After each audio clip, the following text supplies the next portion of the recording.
नमस्कार विद्यार्थियों, मैं Maryam Bano, assistant professor, department of history, government PG college Ratangarh. विद्यार्थियों, आज हम बीए पार्ट थर्ड में यूनिट फर्स्ट में कल जैसे हमने महादजी सिंधिया मराठा सरदार के बारे में पढ़ा, आज विद्यार्थियों हम नाना फडणवीस के बारे में डिस्कशन करेंगे। नाना फडणवीस, इनमें जैसे परिचय है, उनकी क्या क्या उन्होंने कार्य किए, जो संधि हुई, अंग्रेजों से क्या रिलेशन रहे उनके, इनके बारे में हम विस्तार से चर्चा करते हैं। नाना फडणवीस परिचय।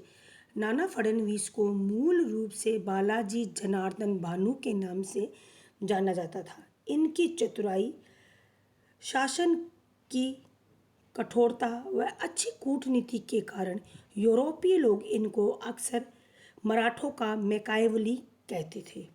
नाना फडणवीस की दूरदृष्टि और कूटनीति की बदौलत ही पानीपत के हार के बाद भी मराठा साम्राज्य पुनः खड़ा हो पाया।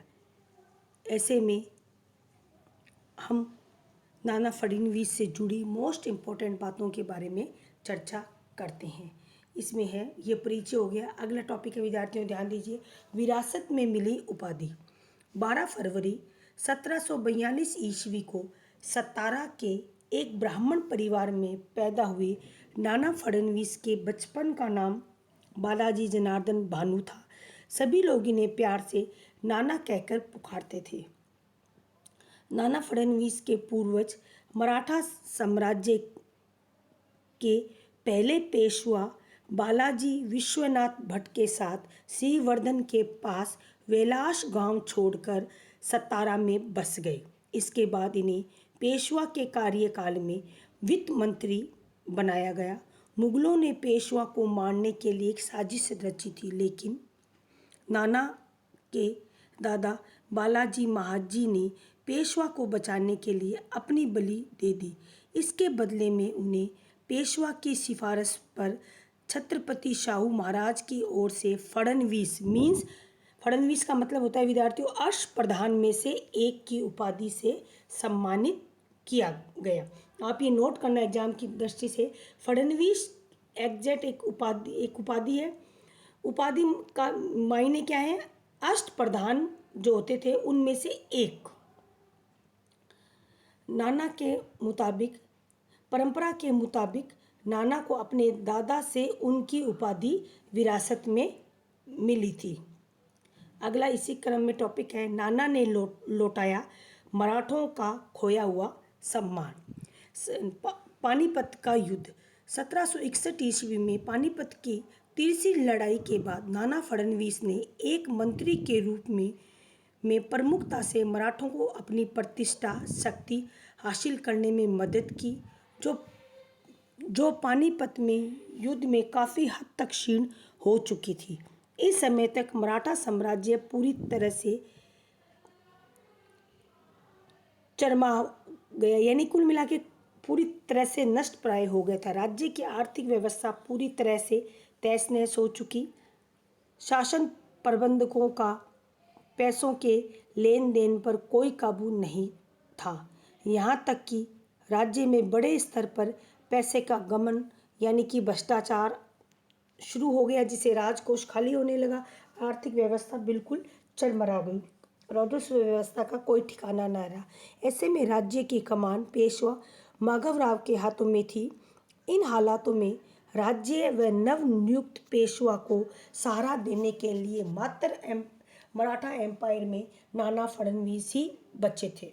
उन्होंने शासन प्रबंध को फिर से दुरुस्त करने में, यानी कि मराठा एम्पायर को या शासन व्यवस्था को दोबारा उनका पुनर्जन्म करने में अपनी अहम भूमिका निभाई।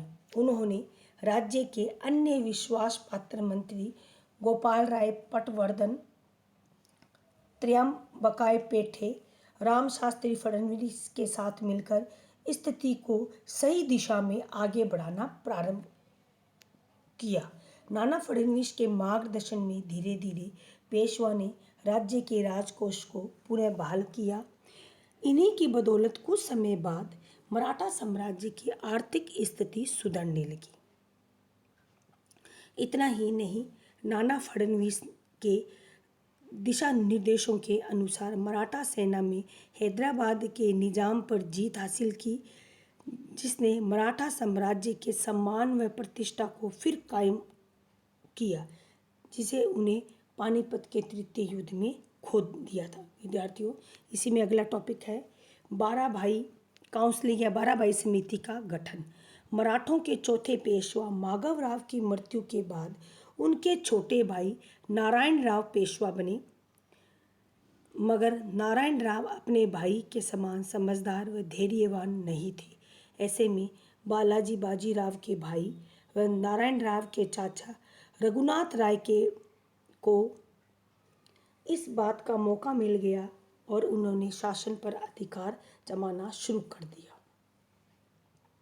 क्योंकि रघुनाथ राव स्वयं पेशवा बनना चाहते थे, इसलिए उन्होंने पेशवा नारायण राव के विरुद्ध षड्यंत्र करना शुरू कर दिया। लेकिन रघुनाथ राव व पेशवा के बीच नाना फडणवीस खड़े थे, ढाल बने हुए। उन्होंने एक एक कर रघुनाथ राव की सभी चालों को बेअसर यानी कि चालों को खारिज कर दिया और एक रोज़ 1773 ईस्वी में रघुनाथ राव ने एक साजिश के तहत नारायण राव की हत्या करवा दी और फिर रघुनाथ राव पेशवा बन गया। लेकिन दूसरी ओर नारायण राव की पत्नी गंगाबाई उस समय गर्भवती थी।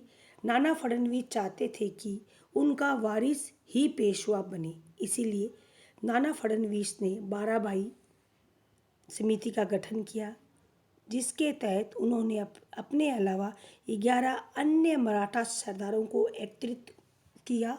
रघुनाथ राव के खिलाफ जो रघुनाथ राव साजिश कर रहा था उसको फ्लॉप करने के लिए उन्होंने 12 भाई काउंसिल का निर्माण किया और रघुनाथ राव को पेशवा के पद से हटाकर 40 दिन के अंदर माधवराव द्वितीय को नया पेशवा नियुक्त किया। हालांकि माधवराव केवल नाम के पेशवा थे, वाकई असली कमान तो नाना फडणवीस के हाथों में थी। इसी क्रम विद्यार्थियों अगला है अंग्रेजों ने इन्हें हटाने की साजिश। नाना फडणवीस दूरदर्शी थे। वह बस इस बात से भली भांति परिचित थे कि मराठों के सबसे बड़े दुश्मन अंग्रेज व फ्रांसीसी व्यापारी हैं। इसीलिए नाना फडणवीस ने इन पर नज़र रखने के लिए गुप्त जासूसों का एक विभाग बनाया, जो इनकी छोटी मोटी गतिविधियों पर पैनी नज़र रखता था। लिहाजा अंग्रेज भी जानते थे कि फडणवीस अब उनके लिए खतरा बन चुका है और उनके रहते हुए मराठा साम्राज्य को नाना फडणवीस के रहते हुए अंग्रेज मराठा साम्राज्य को तोड़ नहीं सकते थे। इसीलिए उन्होंने कई बार फडणवीस को बदलने की बात पेशवा के समक्ष रखी, मगर उन्हें कभी भी समर्थन नहीं मिला। इसी बीच मराठा साम्राज्य के गद्दार शासक रघुनाथ राव ने एक बार फिर से पेशवा बनने की कोशिश की। इसके लिए उसने अंग्रेजी सेना की मदद ली व मराठों पर हमला बोल दिया। लेकिन नाना ने समझदारी दिखाते हुए निजाम व भोसले से संधि कर ली, जिसके चलते युद्ध का अंत संधि के रूप में निकला। वर्ष 1775 ईस्वी में मराठों व अंग्रेजों के बीच सूरत की संधि हुई, जिसके बाद भी अंग्रेजों ने कई बार मराठों को हराने की कोशिश की, लेकिन नाना की कूटनीति के आगे उनकी एक न चली और हर बार अंग्रेजों को मुंह की खानी पड़ी। नाना फडणवीस ने कभी किसी पद उपाधि की कामना नहीं की। उनकी रुचि केवल मराठा साम्राज्य की प्रगति में थी। जब जब राज्य में अस्थिरता आई, नाना फडणवीस ने जैसे भी हालात थे उन पे काबू पाने की पूरी कोशिश की और उन्हें स्थिर किया। इसी बीच 13 मार्च 1800 ईस्वी को नाना फडणवीस की मृत्यु हो गई। इसी के साथ मराठा साम्राज्य भी कमज़ोर होता चला गया। इसके बाद अंग्रेज़ों ने मराठा साम्राज्य की नींव हिला दी और फिर धीरे धीरे मराठा साम्राज्य ताश के पत्तों की तरह धराशायी हो गया। धन्यवाद विद्यार्थियों। कल अपन जिस टॉपिक पे पढ़ेंगे वो टॉपिक है आंग्ल मराठा युद्ध। धन्यवाद।